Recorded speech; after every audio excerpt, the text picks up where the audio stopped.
आं दिनै रिभिउ खालामगोन तुलसी सिरापनि सोमोन्दै जा एसे मिथियो बेखौनो नोंथांमोननो शेयार खालामनानै होगोन आरो जोङो बे तुलसी सिरापखौ मानि थाखाय बाहायनाय जायो आरो बेखौ बाहायोब्ला मा खहा जानो हागौ बा मा बेनिफिट मोननो हागौ बेनि बागै आङो जा एसे मिथियो बेखौनो नोंथांमोननो शेयार खालामनानै होगोन।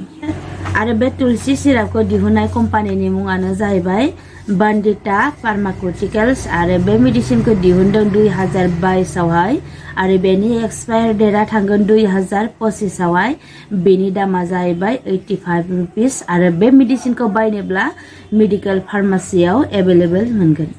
आरो बे तुलसी सिरापआ जाहैबाय मोनसे आयुर्वेदिक मेडिसिन आरो बिनि जितु कम्प'जिशनखौ नोंथांमोना जुदि मिथिनोब्ला स्क्रिनाव होनाय दङ बेयाव नायनानै नोंथांमोना मिथिगोन बे तुलसी सिरापखौ मा माजों दिहुनदों बा बानायदों। आरो बे तुलसी सिरापखौ जुदि जायोब्ला बेवहाय जेबो साइड इफेक्ट जानाय नङा बा मोननाय नङा। आरो बे सिरापखौ जोङो जानो हायो ओंखाम जाखांनायनि उनावहाय फुङाव खनसे बा सानसुआव खनसे आरो मोनायाव खनसे।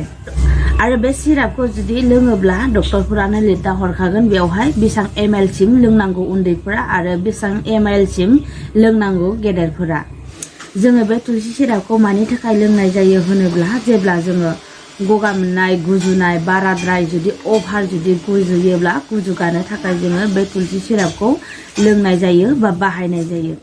आरो जोङो जिखुनु मेडिसिनानो जा बा टेब्लेटआनो जा बा इन्जेक्सनानो जा बिना ट्रिटमेन्ट खालामालासिनो मालाबाबो जानाङा। फार्स्ट टाइमाव डक्टर देखायखांनायनि उनाव नोंथांमोना इस्तेमाल खालामबानो जाबाय बा बेबहार खालामबानो जाबाय। स' दिनैनि भिडिअ'आ एसेनोसै आरो फैबाय थानाय भिडिअ'नि गेजेरजों नोंथांमोनखौ थाबैनो लोगो मोनगोन। लाभ इउ अल, बाय बाय।